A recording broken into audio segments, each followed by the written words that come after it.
Mayor, we are recording. Thank you.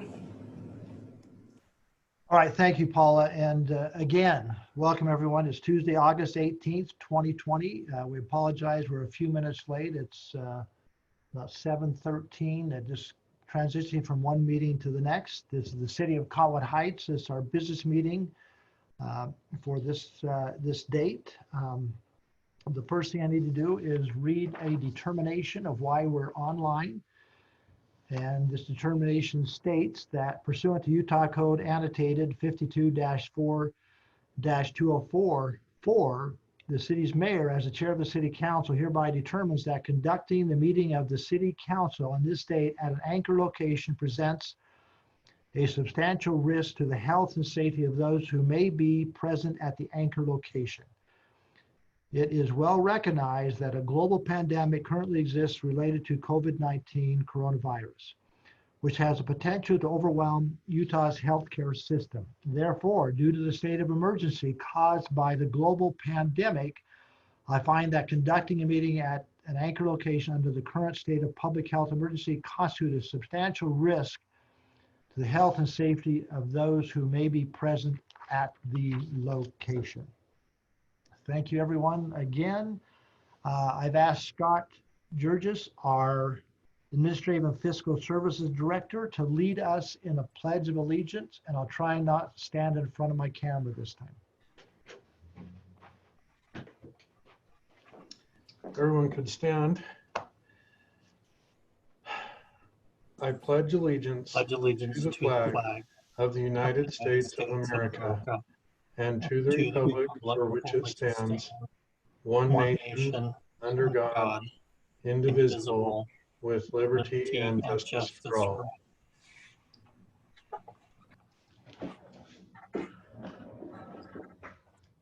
Thank you, Scott. Appreciate you doing that for us. It's always nice to involve other members of our staff. Now, with respect to citizen comments, our city code allows us to put some parameters on public comment to give us some control of our meeting a little bit. So tonight, we're to limit public comment to 1 hour, give or take a couple minutes, but 1 hour. Last week, because we had so many, we had comments at 90 seconds. I felt that a few people got cut off just a couple seconds earlier. So as a council, we've agreed to allow 2 minutes per public comment, and we'll go for 1 hour, which means we'll go to approximately 8:15. So we'll now begin citizen comments. And Paula, who's the first person? And please, Mayor, may I just read in? I have two comments just to read into the record. One is from Stephen Fail, and the other one is from Carrie J. Fail. Yeah, so, 1 minute before you do that, let me emphasize again, and I should have done this, that please state your name, and if you would, tell us where you're from. And two, we ask during these emotional times to keep your comments civil. We don't appreciate personal attacks. I think you can be much more effective in getting your message across without personally attacking anybody on the council or the staff. So we would appreciate that. With that being said, Tim, I'll turn it back to you to read in those couple public comments. Really quick point of order. We agreed that we wouldn't take any anonymous comments, but then I thought we were requiring people to come on and give their comments in person. So how do we decide who gets to have theirs read in and who doesn't? So if I may add, I'm not going to read their comments. They submitted this as part of the public comment that's outlined in our process, that they can submit written comments. I'm not going to read the written comments. I'm telling you that there are written comments that are going into the record that I will submit to you. So I'm done. I'm not reading these. Okay. and we've done this in the last week where I had a number of written comments that were submitted as part of the process. They're read into the record, and I will submit those to you for your review after the meeting. That's my understanding. All right. All right, it's now 7:17. So Paula, who's the first person?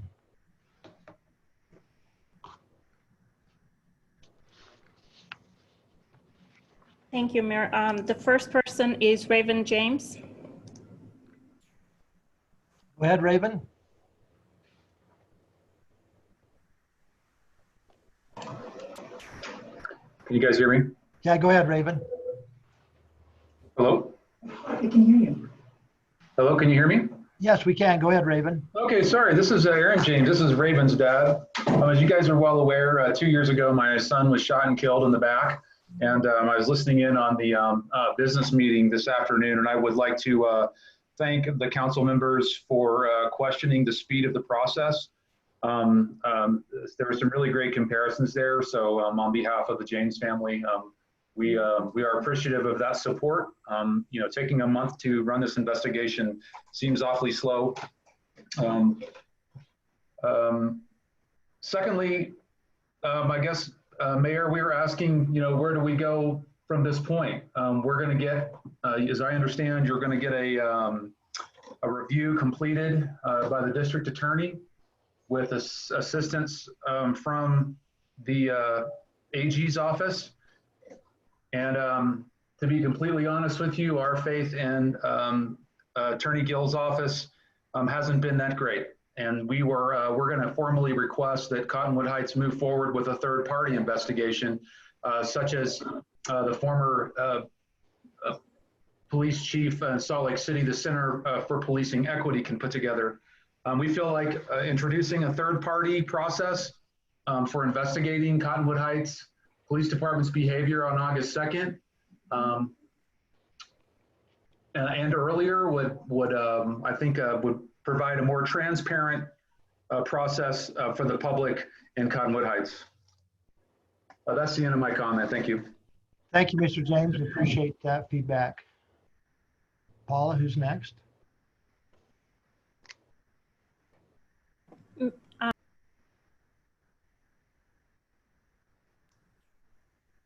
Paula, Gabriel Pecoraro. Okay, Gabriel, go ahead. So I don't have much to say, and I'll go ahead and give my time away once I'm done. I honestly want to say I'm pretty ashamed to be a Cottonwood Heights member right now. It's absolutely atrocious. Everything that is going on right now with the police department and everything that is happening with all of these protests. And, you know, I'm almost sick to my stomach to even call myself an American. And it's all pretty much because of you guys. That's it. Thank you for calling in, Gabriel, and participating. Paula, next. Mayor, could you make sure they say where they're from? If they could say where they're from, please. Well, I can't require they do it. I've asked them to do it, but according to Shane, I can't require it. But we encourage them to do it. Yeah. Mayor, no one else is raising their hands. Edward Schwartz.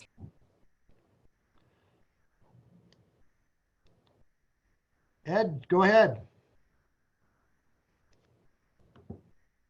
Can you hear me?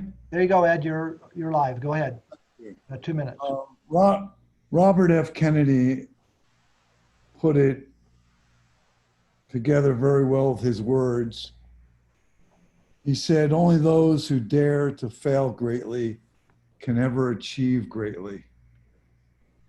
We're at the precipice, Mr. Mayor, and it feels that everyone is tired,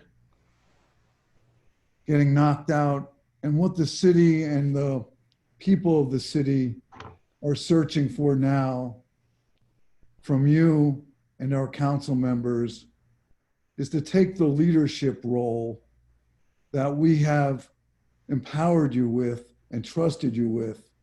And it's time to take a risk, given the scenario that we are facing at the present time in our small community, it is incumbent upon you, Mr. Mayor, and the council to act in accordance with the feelings of the public and with what has happened in the recent past.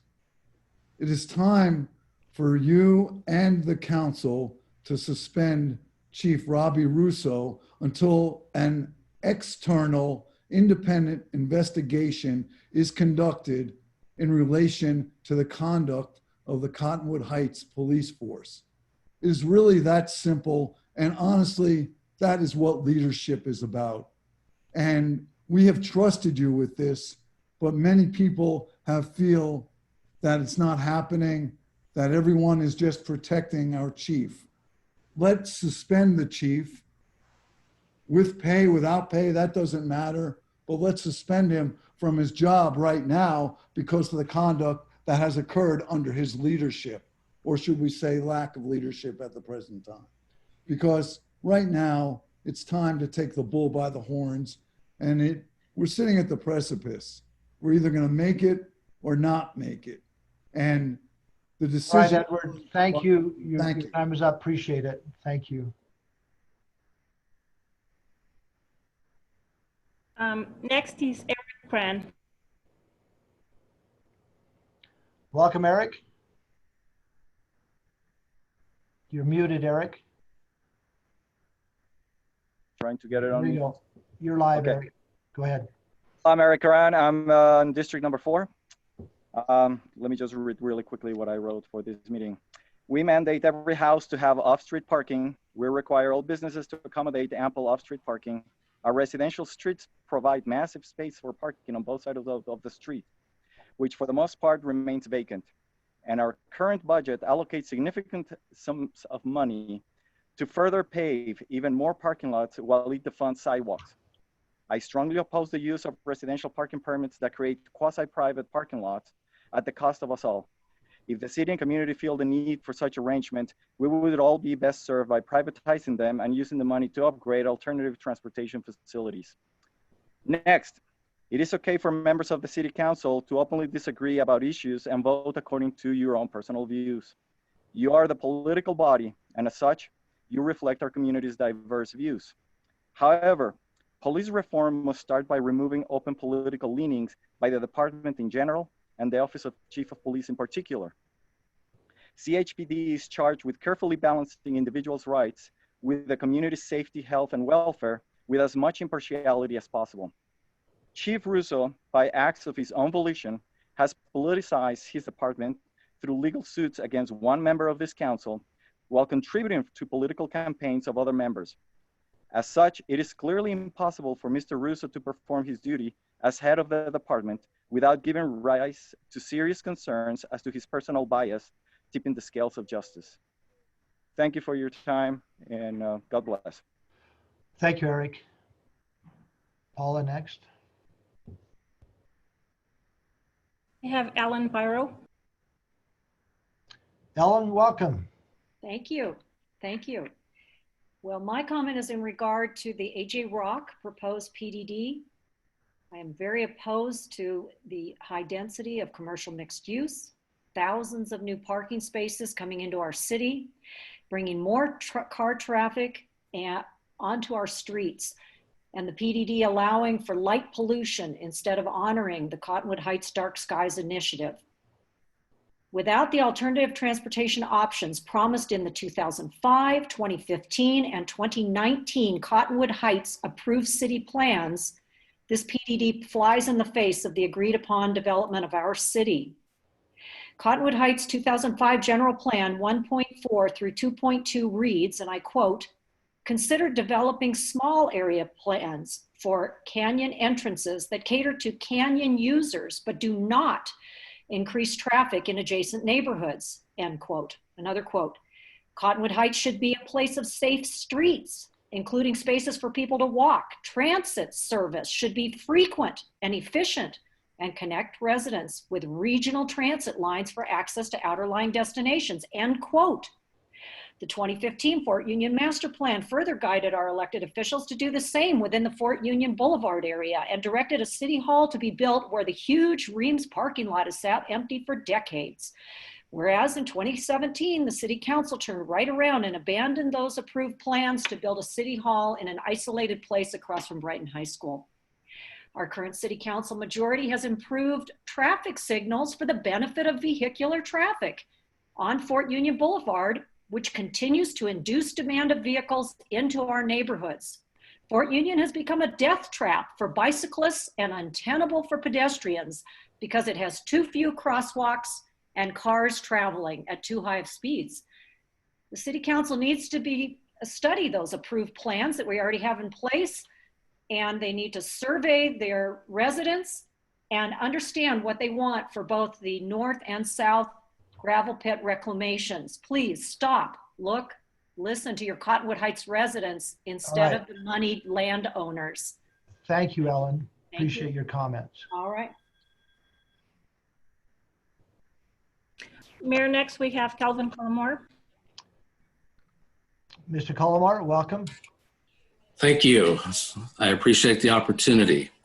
A KSL report on August 13th quotes Tiffany James as saying 2 council members informed her of a video of the shooting of her son, Zane James, that had been viewed by city leadership at an executive meeting in 2018.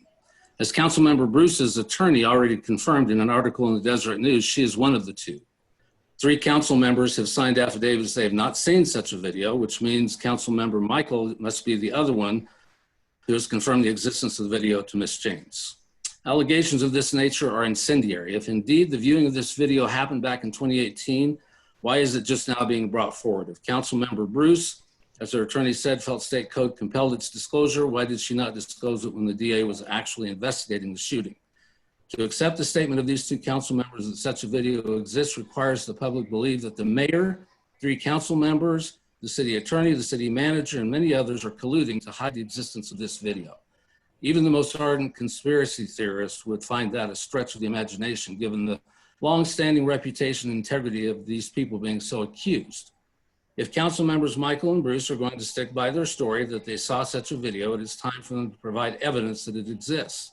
If, on the other hand, the testimony of all other persons in attendance at the meeting where this video was allegedly shown are saying that no such video was shown and that these council members are confused, it's time that they apologize publicly for embarrassing the James family by irresponsibly providing false information to them and for maligning the city leadership of Cottonwood Heights, including their fellow council members.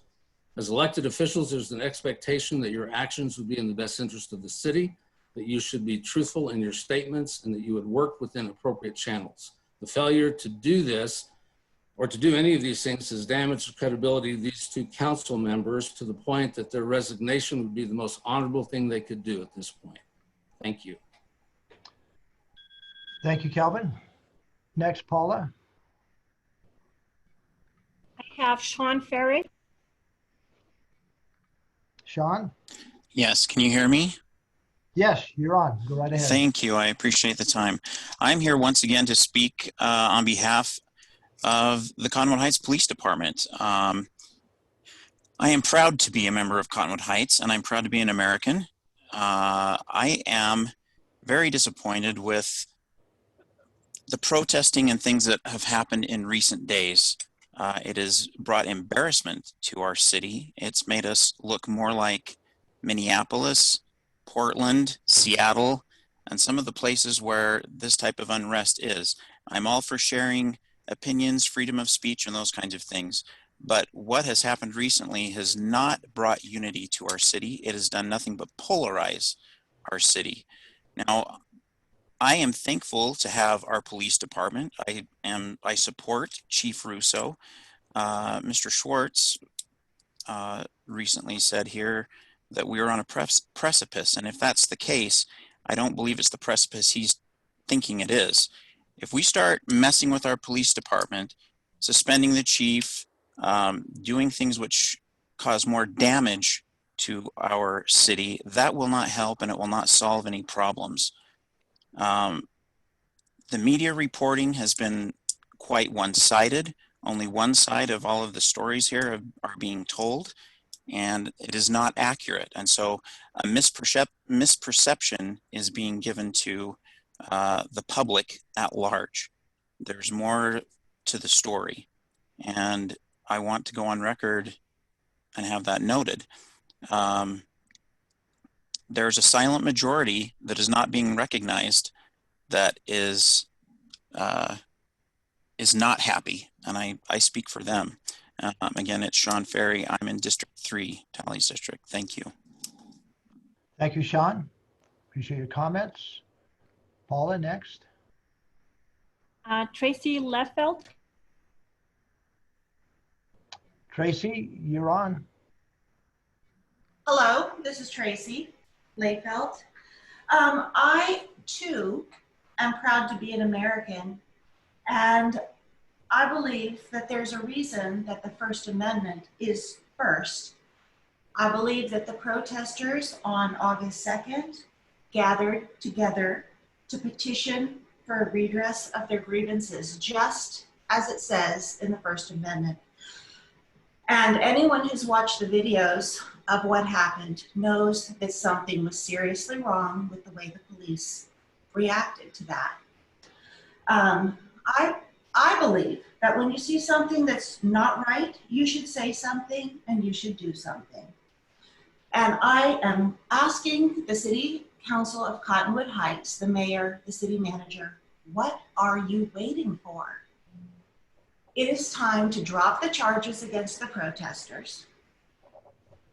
It is time to do the independent third-party investigation that Aaron James requested. I second his request. And it is time for the officials of your city to do the right thing and publicly apologize to all those who have been done wrong while you wait for the results of the investigation. And while that investigation is pending, Chief Russo and the other officers involved in violence at the August 2nd event should be suspended. Thank you. Thank you, Tracy. Next, Paula. I do not have anyone else. Let's give them a minute. I'm sure someone will want to speak.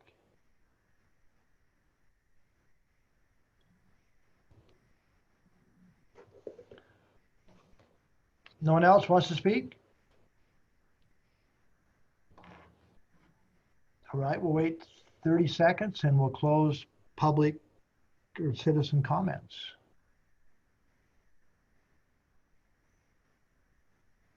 All right.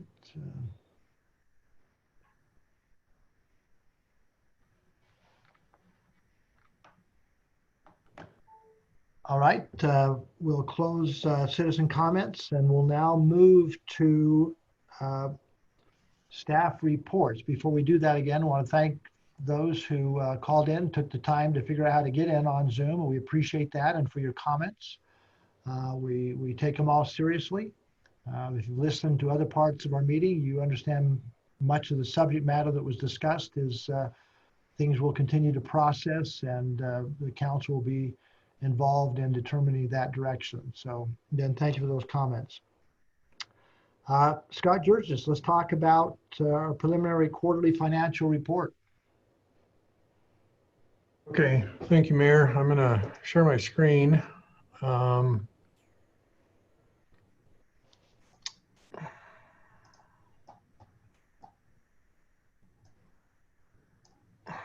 Okay, hopefully everybody can see this chart that's before you. So this is our quarterly report, which also coincides with our preliminary year end for the year ended June 30th, 2020.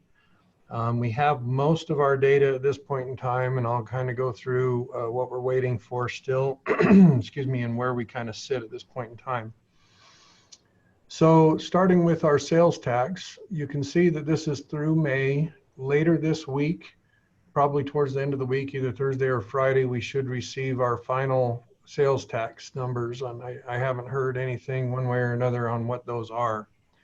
However, at this point in time through the year, we're sitting at $6,056,000 collected on a budget of $6,350,000. The April collection was $504,000 and the May collection was $525,000. We thought it was going to be closer to $400,000 during those months. We had initially projected that our year end would be about $6,300,000, about $50,000 less than what we have budgeted.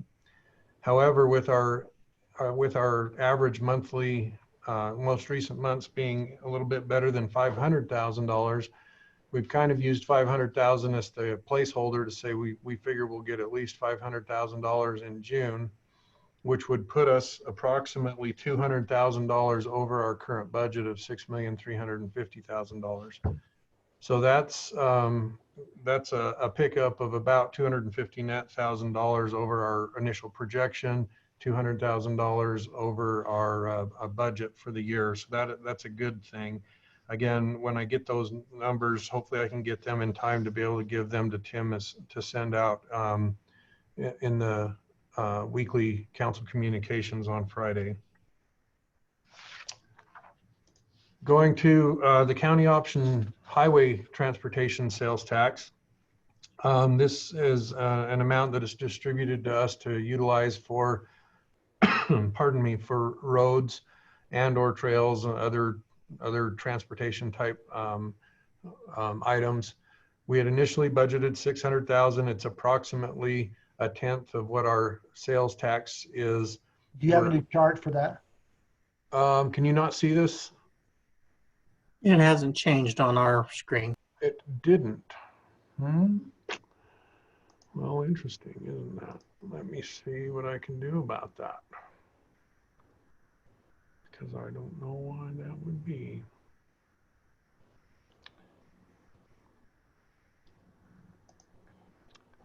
Well,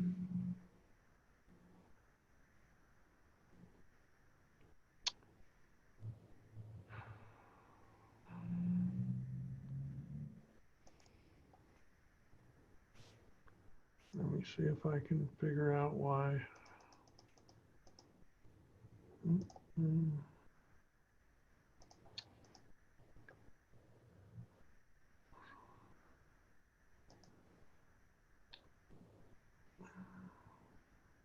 Maybe if you just reshare your screen, it'll pick it up.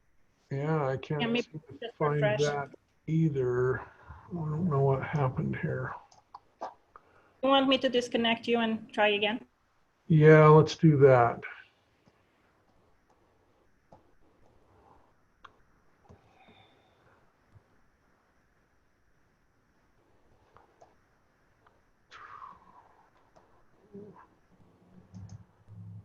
Sorry. Okay.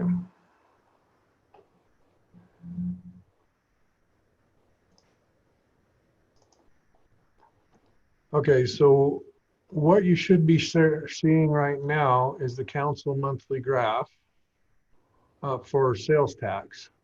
Right. Now, if I move to here, can you see the county option highway tax? We do now. Okay.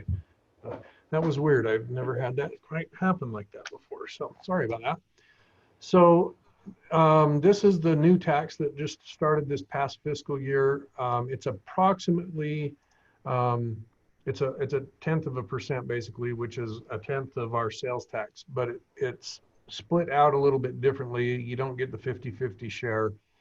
So basically our budget was 600,000 through May. Again, we will get the rest of this week. We've received 528,000. We figure we've been receiving right just under 50,000 a month on this. We figure we'll probably get, you know, maybe $47,000, $48,000 somewhere in that area, which will put us about 575,000 area for the end of the year, slightly under our budget, but not drastically so.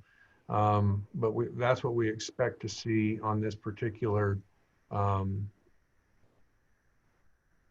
revenue category.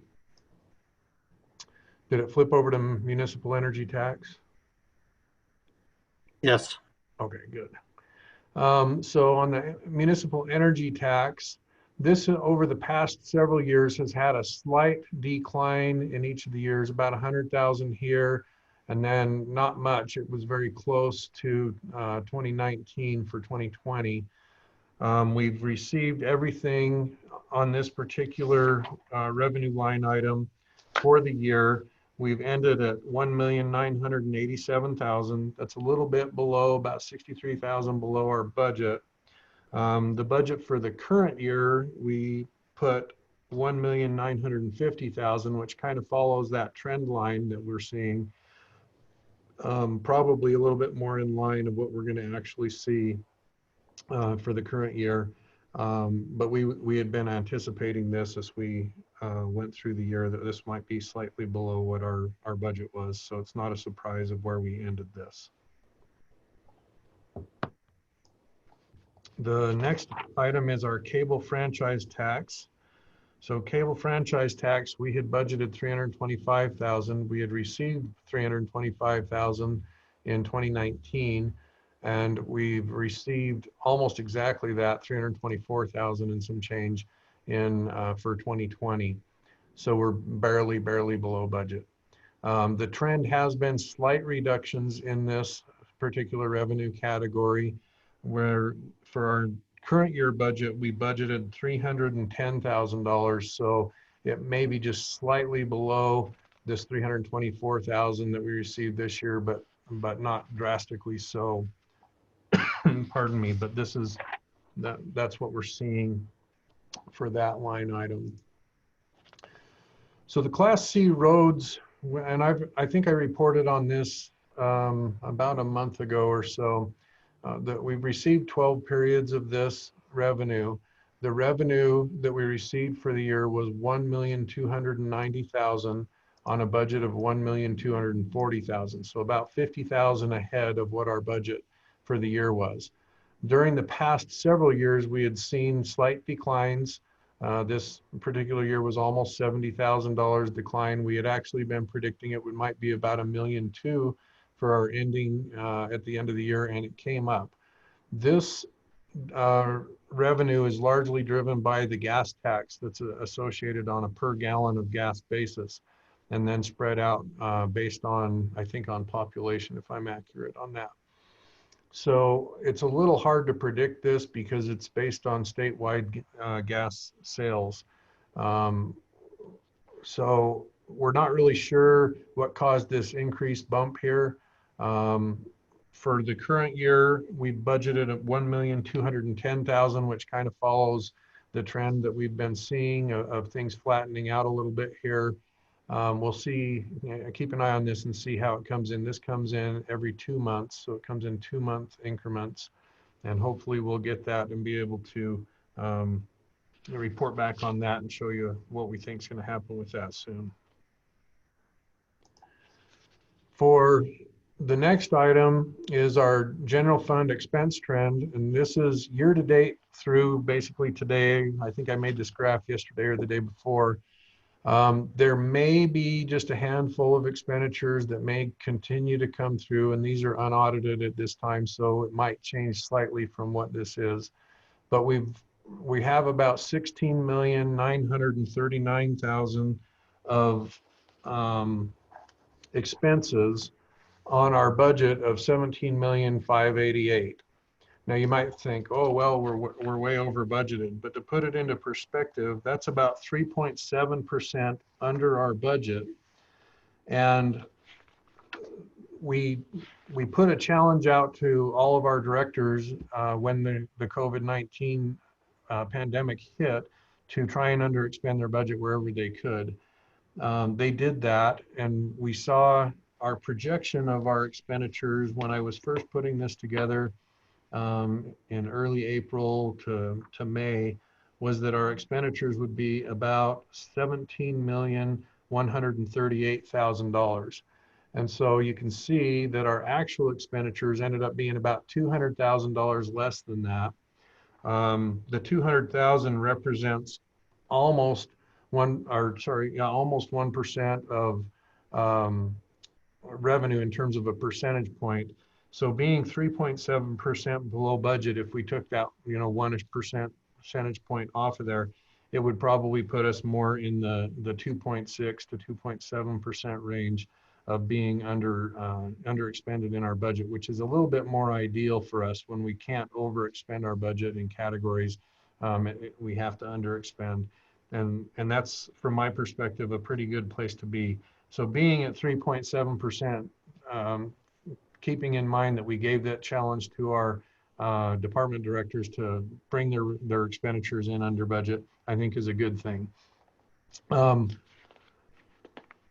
Let's see, what else was I going to say on that one?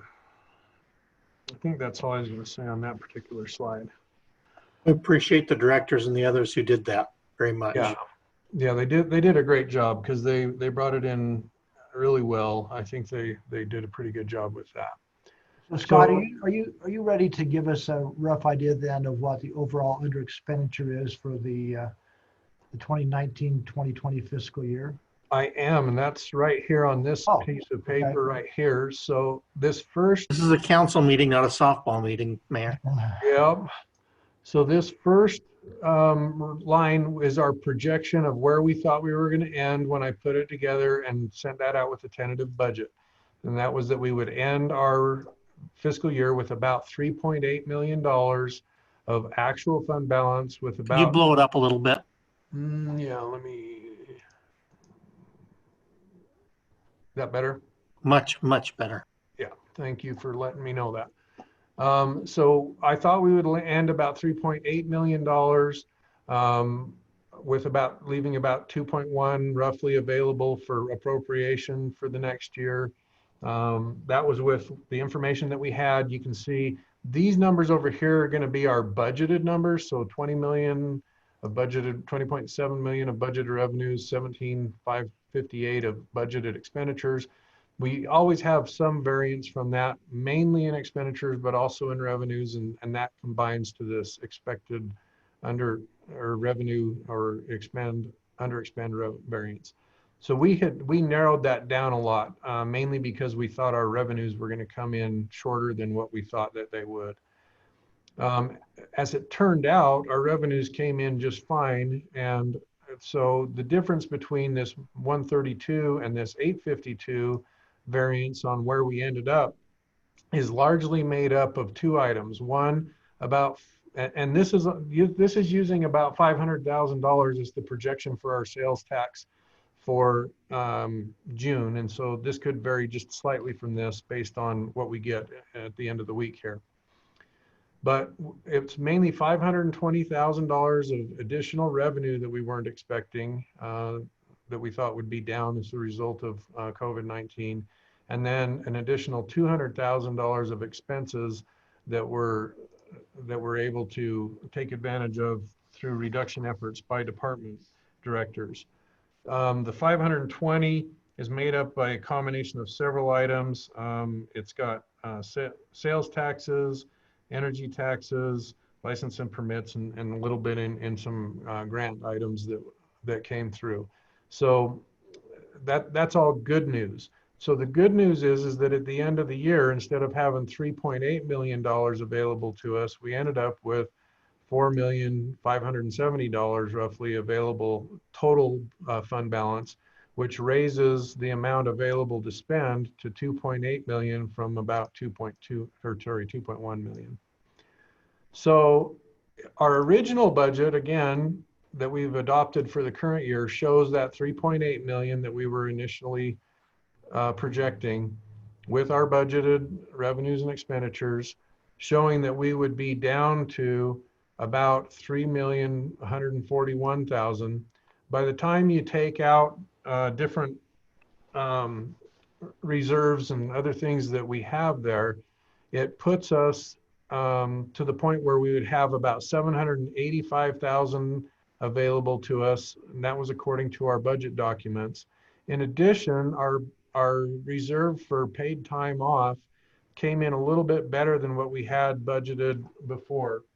We had budgeted, I can't remember how much it was. I think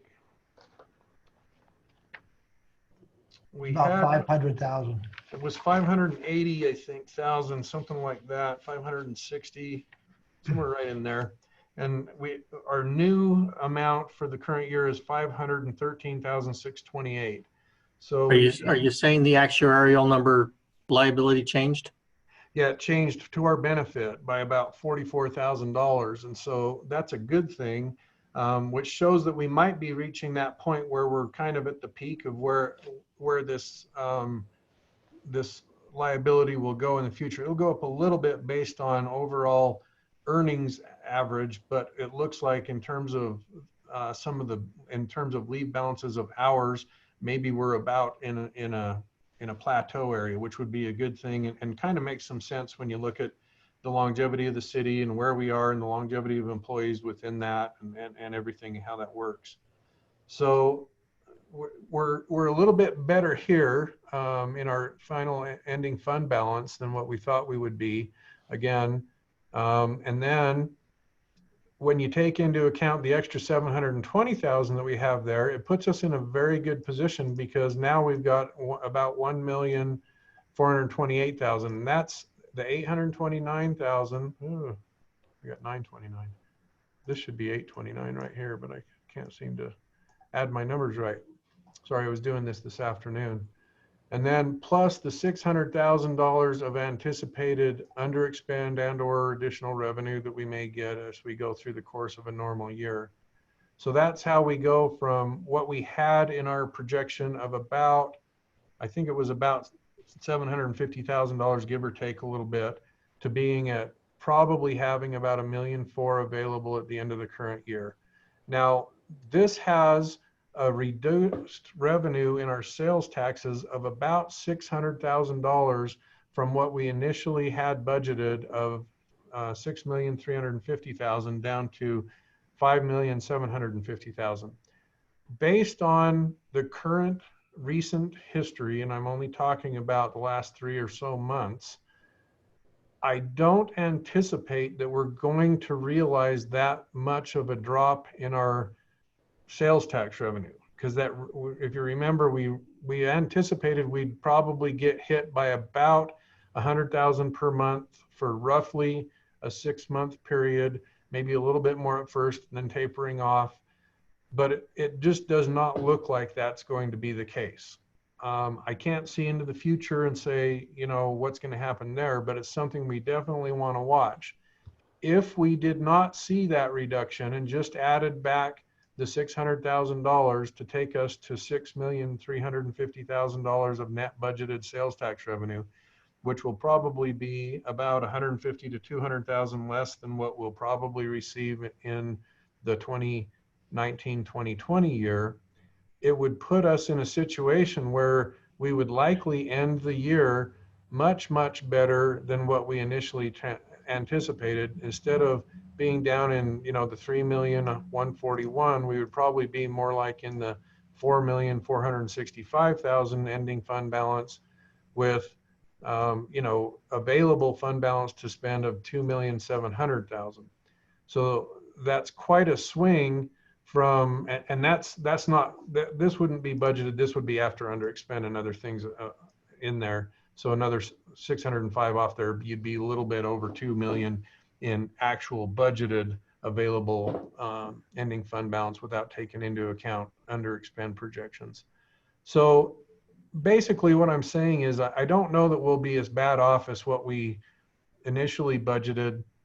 For sure in the 2019-2020 year, we are not as bad off as what we thought we would be. It's looking like we're going to be much better.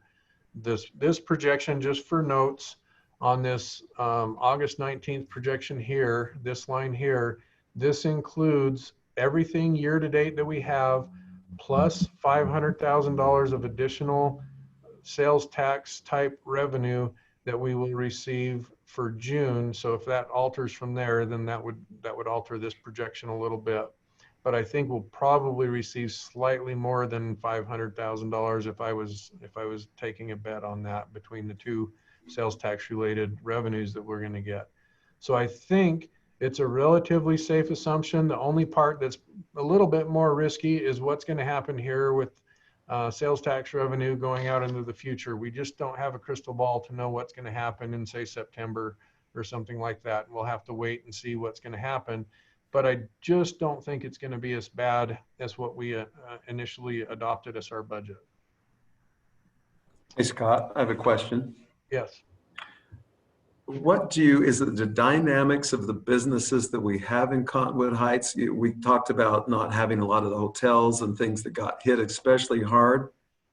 Because we knew that the losses would diminish in the following months, at least we hope so.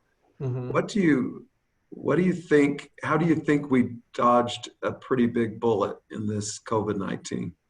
So I listened to a webinar where a state tax commission employee went over and analyzed April very heavily, statewide as well as by a handful of jurisdictions. And in a general sense, the whole state is doing well. And we need the whole state to do well in order to benefit. The amount that we receive from sales taxes within our city is approximately, I think it's 44 cents on the dollar. The remaining amount comes from the statewide population allocation. So if only Cottonwood Heights City is doing well, but the rest of the state is not doing well at all, we will see a reduction in our sales taxes. So I think one of the main things to take away from this is it's not just Cottonwood Heights City doing well in sales taxes. The whole state is relatively doing well. There are some industries that are not doing well, industries that are a little bit more tied to travel, especially when that travel tends to be more out of state type travel, i.e. not driving range type travel. So areas that have a lot of hotel rooms, and what was mentioned specifically in this training, if you have a ski resort, you're probably not doing well in sales taxes. But other than that, if you're a touristy area that's a drivable touristy area like Moab or St. George or these other places, you're probably doing fine. You may have some business sectors that aren't doing as well as before, but in the overall scope of sales, you're making it up in other areas of somehow. Online sales have definitely gone through the roof and seem to be driving some of the increase that we're seeing. And that definitely restaurants are not back up to where they were a year ago. So I don't want to paint the picture that every industry is doing well, because there are some industries that are struggling. But in a general sense, throughout the whole state, the sales tax collections and things show that overall, when taking all industries into mind, we're doing okay. I also understand that grocery stores is critical to the ongoing support of our sales tax. Yeah. That's definitely going to help us. Yeah. Any further questions of Scott? Mayor, may I make a comment? I was hoping you would. So with these figures coming in where they're at, I agree with Scott that we still have to really monitor our sales tax as we move throughout, into the fall and throughout the remaining parts of this year. I do want to eventually come back and have some conversations with the council about the market study and about compensation. But one of the things that we've implemented from an administrative side of things is a hiring freeze. And I want to communicate to the council that my intent is basically starting tonight is to lift that hiring freeze. We have a number of positions that we feel are critical and that we are short of staff, and we do need to rehire and start moving on that process. So based on these numbers, that's the direction I'm going to go, unless there's concerns from any of you related to that. Would you elaborate on how many vacancies we have and what your timetable is to replace those positions? Yeah, in Public Works, we have 1 vacancy. In Community Economic Development, we have 2. In Police, we have 1 support staff person down, but we also have a need to hire the crossing guards. And so those are the areas that we need to address. crossing guards are going to be needed pretty quickly, but Yes. how many, if we fill those positions, how many full-time employees do we have? If we fill those positions, I don't have that right. Okay, well, I'll ask you. Yeah, I was just curious. I thought you might know off the top of your Yeah, mind. we're down by, as far as full-time positions, we're down by 4 right now. That's full-time, and then the crossing guards are part-time. I personally support that, and I think the numbers support that. And again, I think it's important to recognize that by lifting the hiring freeze, it does not have a fiscal impact as far as adding additional cost to the budget. Those positions are already funded, and the savings up until the point that we replace them, that savings, I assume, would stay there. And Scott, the state numbers coming in, obviously that's a good percentage. Affecting our budget, I guess it depends on how timely we look at the compensation. Is that right? Sorry, say that one more time. As far as I know what we're anticipating the numbers to come in at. I know they're looking better, but the overall state, their contribution and things like that, the positions that need to be filled. I mean, it's obviously school is starting. We can't wait on those, correct? Yeah, I think that's pretty critical. Robbie can probably address that better than I, but I think that's pretty critical. Yeah, I don't personally consider those positions as a hiring freeze. They're seasonal hires. So I would assume that they would be hired now anyway. The other 4 full-time to me have been held back from replacing because of the freeze. And what I hear Tim saying that administratively he's going to proceed now and begin the recruiting process to replace those with competent people. Like in the planning department, I know that's heavily hit. Yeah, 2 people down in that small of a department's a big deal. So, I mean, I would concur. Great, Tim. Any further discussions on the preliminary quarterly financial report or Tim's position of any questions on lifting the hiring freeze for those few positions based upon these numbers? Any further comments? Thank you, Scott. They're great. All right. Thank you, Scott. We'll move on. That's the only staff report we have. Now we have, I think, 3 or 4 action items.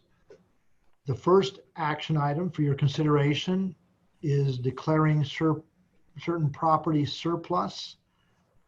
This would be resolution 2020-37. Scott, you want to introduce that? Yes, I thought I was done for a minute there, but I guess I'm not, am I? You're the first item on the action list. So, okay, yes. So our IT division is moving out some older, lower resolution monitors that we had as we replaced them with some higher resolution monitors to avoid eye strain and allow better work environment for the people that are utilizing those. And so there are, let's see, 83 monitors that have been identified to be surplus. Those have been listed out. We have not assigned a value to these. They're probably not worth much, but we're going to put them to an auction house and let them determine the value based on the bids that are received. And then we would just receive that revenue back in as in addition to the general fund. Thank you, Scott. Any further discussion or question regarding resolution 2020-37, declaring property surplus? I move that we pass 2020-37. It's been moved by Council Member Bruce. Do I have a second? I second that.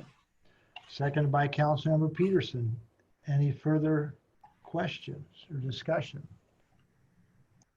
Hearing none, I'll call for the vote. Councilmember Michael. Yes. Councilmember Bruce. Yes. Councilmember Bracken. Yes. Councilmember Peterson. Yes. And I will vote yes.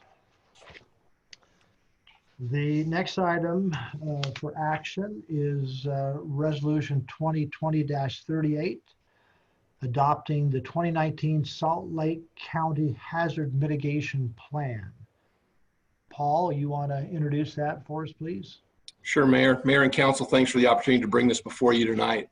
You're being asked to consider the adoption of the 2019 version of the Salt Lake County Hazard Mitigation Plan. This is a plan that was, it's a cooperative effort between Salt Lake County and the various municipalities in the county. Salt Lake County has actually led the effort to do the update. This was first established in 2009. It was later updated in 2015. It's on a 5-year update schedule. So you'll see this again after tonight in 2025.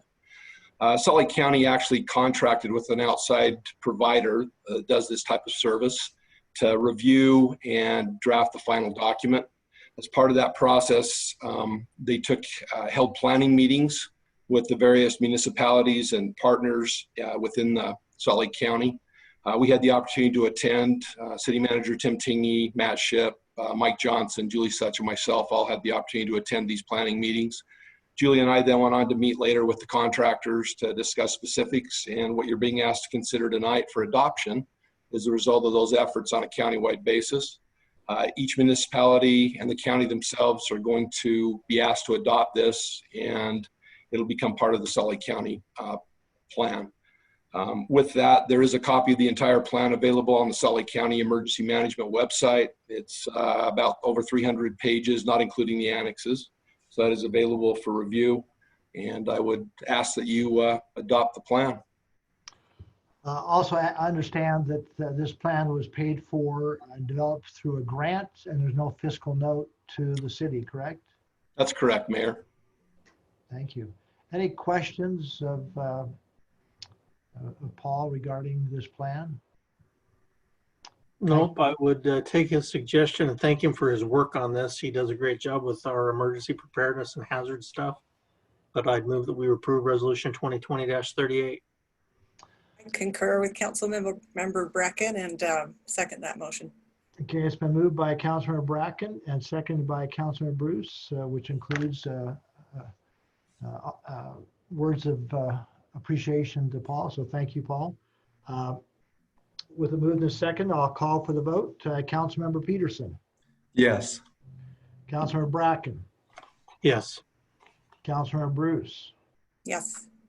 Councilmember Michael. Yes. And I will vote yes. Mayor, if I could just add that Julie has been a partner in this, and she deserves as much credit as I do. So probably more, but Julie. She does. Maybe she's thank watching. You, Julie. I know she's on with us. So thank you, Julie. Appreciate your efforts as well, even though we don't recognize it the way we should sometimes. Okay, the next I'll item. apologize to Councilmember Bruce if that was a motion that you wanted to make. I just kind of jumped the gun, but you can jump get that me gun. next time. I just want to say that I really do appreciate everything that Paul and Julie do, because I am their liaison in emergency management. But you can advocate for them too, Scott. I love that. And I appreciate you reminding us that the council members are liaisons to different activities within the city, and that happens to be Councilmember Bruce's area. So I appreciate that clarification. Sometimes overlook that level of involvement. So next item of business is something I'm personally excited for because of my previous life. But anyway, it's a consideration of Resolution 2020-39, accepting a bid and approving a construction contract for the East Jordan Canal Trail. It's a $124,000 contract. It's a trail that goes from kind of the target area right near Fort Union and connects over the canal into the Mountain View Park. So Tim, do you want to introduce that? Yeah, you explained it, what the trail is. It's an asphalt trail, roughly 8 feet in width. There are gate aspects to this that Salt Lake City is required, which is it's on their property. We have agreements with Salt Lake City. We bid this project out, had 6 respondents as far as bids, and we've selected Black Forest Paving as a low bid. and lowest and best bid. And we're recommending approval of this agreement of $124,000 and look forward to moving this forward. This project needs to be completed by November. We are funding this through 2 grants that we received from UDOT, Transportation Alternative Program, and the State Outdoor Recreation Funds, which we received these grants a few years ago for this project. So we're excited as well, recommending approval of this. This is a great alternative path for people that would like to bike or walk or otherwise get off of Fort Union and go out through the neighborhoods a little bit. I know there's some concern there. Hopefully that won't be a problem, but it is a great path to get up to Mount View Park even. Doug, I know it's your district, and Christine, it's I think it's a piece of the Park Trails and Open Space Committee. Any comments from either one of you? I think some of the questions on that have been addressed. I think that it will be a wonderful project that will add value to the area there. And I know that the park is a very popular park, and I think it's a great way to get through there rather than walking on that busy highway. I think it'll be a very well used trail. Okay, thank you. Any further comments, questions on Resolution 2020-39? Hearing none, I'd entertain a motion for adoption.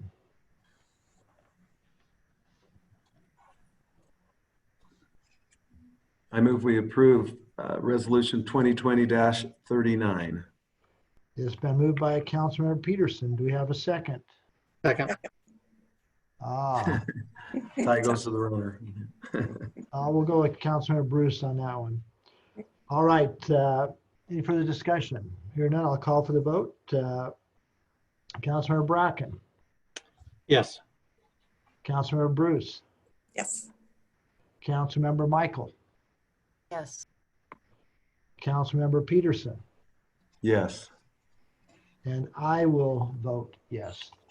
Thank you, everyone. That's the last business item other than our consent calendar, which consists of minutes of our work session for CDRA board meeting, council business meeting minutes of July 21st, 2020. Also approval of the city council emergency meeting minutes of August 3rd, 2020. Any questions or comments about those minutes? Hearing none, I'd entertain a motion for approval of the consent calendar. We approve. It's been moved by Councilmember Bracken. Do I have a second? I'll second that. It's been seconded by Councilmember Peterson. Any further discussion on that? Here, I'm just going to call for a vote overall. All in favor, say aye. Aye. Aye. Any opposed? Hearing no opposition, it passes unanimously. Okay, before we adjourn, I just would like to remind the council of my request that I think everyone concurred with, is that by the end of the week or by the beginning of next week, give us your top priorities, 4, 5, 6, whatever it is, of topics that you want discussed going forward as we talk about police and policies and best practices, etc. Just reminder of that. Okay, that's the end of the agenda. Any final comments from anyone? Hearing none. We adjourn.